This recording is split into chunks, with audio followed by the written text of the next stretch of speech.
You're about to book a cruise, excited to lock in what looks like an incredible deal. But cruise lines have spent decades perfecting a system designed to make money from passengers who don't know where the real costs hide, which promotions are illusions, and how small choices quietly inflate your final bill by hundreds, sometimes thousands. I've watched these patterns play out over and over. Understand them, and your cabin suddenly costs far less without feeling limited in any way. Secret number 1: the cheapest time to book is not when you think. Everyone assumes booking early gets the best price, or that last-minute deals are where the savings hide. The truth sits right in between, and most people miss it completely. Cruise lines operate on predictable booking cycles. Early bookers pay premium prices. Last-minute buyers get inflated rates disguised as urgency. But there's a sweet spot, 60 to 90 days before departure. This is when cruise lines panic quietly. If cabins aren't filling, they drop prices, not through flashy sales, but through quiet fare adjustments that never get announced.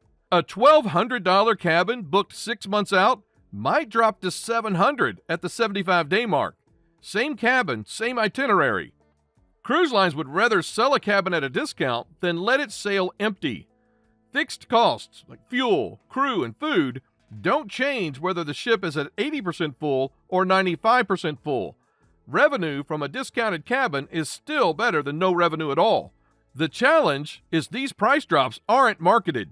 You have to actively monitor fares, set alerts, check weekly, compare the same sailing across different booking windows. Most people book once and never look back, which is exactly what cruise lines count on. That passive approach costs hundreds, sometimes over $1,000 compared to strategic timing. Now, if you're flexible with dates and cabins, this 60 to 90-day window is where real savings live. Not in the promotions cruise lines shout about, but in the price cuts they make silently. Secret number 2: cruise line sales are mostly fake. Free drink packages, free specialty dining, free onboard credit, upgrade to a balcony at no extra cost. These promotions flood your inbox and create urgency through countdown timers. They look generous, they feel like limited time opportunities, and they're almost always illusions. Cruise lines don't actually discount the base fare during most sales. Instead, they bundle perks that sound valuable but cost them very little to provide. The base fare often stays the same or even increases slightly. You're not saving money. You're being given things you might not have wanted at a price quietly adjusted to cover them. A free drink package sounds like $400 in value, but the cruise line's actual cost to provide unlimited drinks is a fraction of that retail price. They're manufacturing perceived value while maintaining or increasing their real value. The real deals are the ones cruise lines don't advertise loudly. Fare reductions, onboard credit with no strings attached, or cabin upgrades that actually lower your total cost instead of adding free perks you barely use. To spot genuine savings, ignore the marketing language. Compare total costs, your base fare plus taxes plus fees, across different time periods. If the total drops, it's a real deal. If it stays the same but now includes free perks, you're being upsold. Once you understand how promotions work, the next secret involves a booking strategy so effective that cruise lines barely mention it exists. Secret number 3: booking on board can save you thousands. While you're sailing, there's a desk tucked away somewhere on the ship that most passengers walk past without noticing. It's the Future Cruise Desk, and it offers deals that never appear online. Booking your next cruise while on board unlocks significantly lower deposits, exclusive onboard credit, often $100 to $300 per cabin, and pricing that won't match anything you'll find once you're home. We're talking hundreds to over $1,000 in combined savings and credits. Cruise lines offer this because locking in a future booking while you're still in vacation mode is far easier than convincing you to book again 6 months later. They'd rather secure your next cruise immediately, even at a discount, than risk losing you to a competitor. Here's what most people don't realize. You don't have to commit to specific dates. Most cruise lines let you place a deposit, lock in pricing and perks, and choose your actual sailing later, sometimes up to 2 years out. Visit the Future Cruise Desk before you disembark. Compare what they're offering to online pricing. The difference is often significant enough that booking on board makes financial sense even if you're not sure when you'll sail again. Secret number 4. You don't need the drink package. The unlimited drink package is one of the most aggressively marketed upsells in cruising. Cruise lines frame it as freedom. No limits, no tracking. Just order whatever you want and enjoy your vacation. Most unlimited drink packages cost $60 to $80 per person per day. To break even, you need 6 to 8 drinks daily. Not over the week, but every single day. That means multiple cocktails at lunch, more at dinner, plus drinks by the pool or evening. Here's the reality. Most passengers don't drink that much. Sun, excursions, early wake-ups, and full meals naturally reduce consumption. People buy the package thinking they'll drink freely, then find themselves forcing extra drinks to justify the cost. That's not vacation, that's obligation. The drink package also doesn't cover everything. Premium spirits, certain wines, and specialty cocktails often carry surcharges even with the package. And if you're spending time in ports where drinks are significantly cheaper than on board, you're paying for package days you're barely using. Paying per drink is almost always cheaper unless you're a genuinely heavy drinker. Order what you actually want. At the end of the cruise, you'll likely have spent 30 to 50% less than the package would have cost. Before buying, calculate your realistic daily consumption based on actual habits, not your idealized vacation self. For most people, the math doesn't support the package. Secret number 5. Shore excursions are marked up heavily. Booking excursions through the cruise line feels safe and convenient. It's also one of the most expensive choices you'll make during your entire cruise. Cruise lines mark up shore excursions by 200 to 300% compared to booking directly with local operators. A snorkeling trip that costs $45 through a local company becomes $120 to $140 when booked on board. Same boat, same guide, same experience. The only difference is who you paid. The markup isn't hidden. It's just normalized. People see everyone else booking through the ship and assume that's the standard cost. But walk off the ship, find a reputable local operator with strong reviews, and the pricing difference becomes immediately obvious. The fear most people have is timing. What if the independent tour runs late and the ship leaves? Well, here's the reality. Established local operators know the ship schedule better than you do. They coordinate with cruise arrivals daily. Missing the ship is rare, and when it does happen, it's often with cruise-booked excursions too. Research ahead using TripAdvisor or cruise forums to identify trusted operators. Book directly through their website or meet them at the port. Confirm departure and return times explicitly. One port day saved this way can cover an entire meal upgrade. Multiple ports? You're looking at $300 to $600 back over a week-long cruise.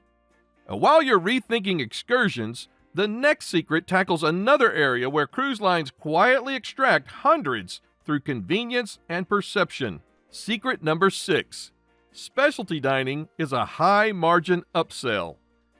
Specialty restaurants on board look incredible. Steakhouses, Italian trattorias, sushi bars. The menus are curated, the plating is beautiful, and the atmosphere feels upscale. But the main dining room, already included in your fare, serves nearly the same quality food with only minor differences in presentation and service style. Specialty dining charges typically run $30 to $60 per person. Over a week, eating at specialty restaurants 3 or 4 times adds $200 to $400 to your total cost for food that's incrementally better, not dramatically superior, to what's already free. The ingredients often come from the same suppliers. The real difference is ambiance, pace, and exclusivity. You're paying for a quieter room and the perception of premium dining, not necessarily better food. Here's the move experienced cruisers make. Enjoy the main dining room for most meals, then splurge on one specialty dinner as a highlight. That approach saves hundreds while still giving you the upscale experience. If this is already changing how you think about cruise costs, hit like and subscribe so you don't miss the secrets that save the most money, the ones cruise lines work hardest to keep quiet. And the next one involves something people assume they need, but almost never use enough to justify the cost. Secret number 7. Wi-Fi packages are overpriced on purpose. Cruise ship internet is slow, unreliable, and absurdly expensive. Full voyage Wi-Fi packages often cost $150 to $300, and the connection barely handles email without frustration.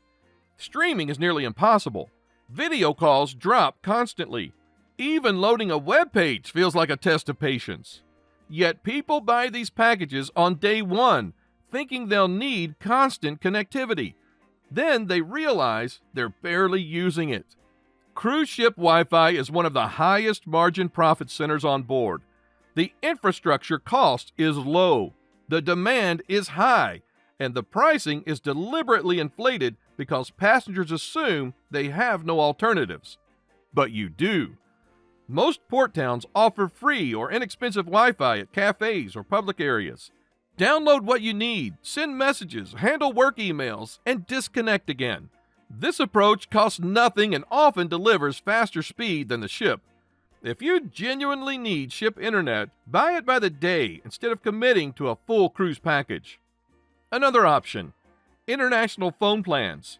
Some carriers offer affordable cruise coverage, $10 to $12 per day, that's often faster and more reliable than ship Wi-Fi. Over a week-long cruise, skipping the full Wi-Fi package saves $150 to $300.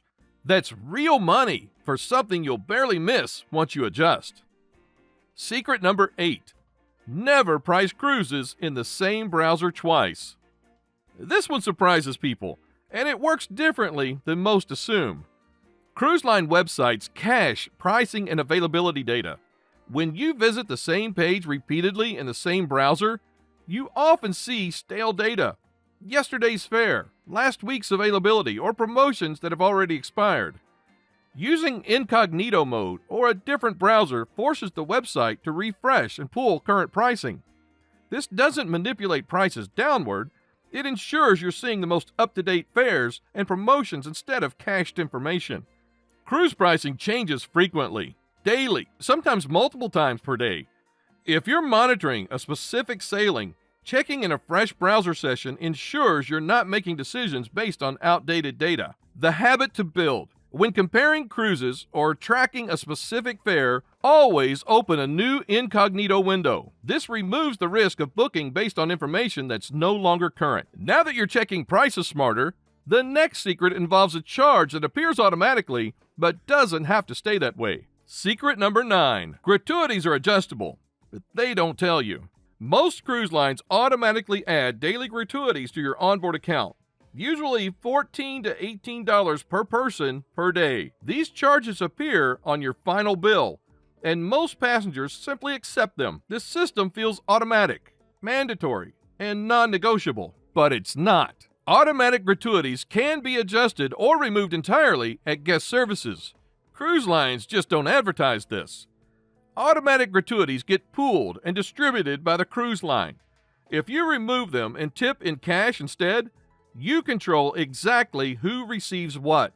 Your cabin steward or favorite waiter gets the money directly. Visit guest services, request removal of automatic gratuities, and explain you'll be tipping in cash. Bring small bills and distribute them throughout the cruise or on the last day. This approach doesn't necessarily save money, but it gives you complete control over where your tips go and ensures the people who enhanced your cruise actually receive them. Secret number 10. Cabin location beats cabin category. People obsess over cabin categories. Balcony versus ocean view. Suite versus standard. But location, where your cabin sits on the ship, matters far more than category for actual comfort and sleep quality. A cheaper inside cabin in a quiet midship location on a lower deck will give you better rest than an expensive balcony directly under the pool deck or above the nightclub. every single night. Pool deck furniture scrapes at dawn. Buffets generate foot traffic all day. Nightclubs vibrate bass until late. Theater areas create hallway congestion. If your cabin sits near any of these, you'll hear it, and you'll feel it. The worst part is how unpredictable it feels. One morning is silent. The next, you're awake at 6 from chairs being dragged overhead. Before booking, check the deck plan. Identify what's directly above your cabin, below, and on either side. If public spaces appear anywhere in that cluster, expect noise. If it's all cabins, you're usually safe. Amidship locations on lower decks are consistently quieter and more stable. And because they're less desirable on paper, they often cost significantly less than balconies in noisier areas. Experienced cruisers prioritize sleep over view. A quiet, cheap cabin beats a noisy, expensive one every time, especially over a week-long voyage. Secret number 11. You can bring certain drinks on board.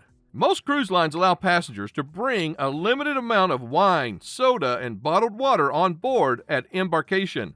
This isn't a loophole. It's official policy. Cruise lines just don't advertise it because they'd prefer you buy drinks at their markup. Typical allowances are 1 or 2 bottles of wine per person and a 12-pack of soda or water. Now, policies vary by cruise line, so verify before packing.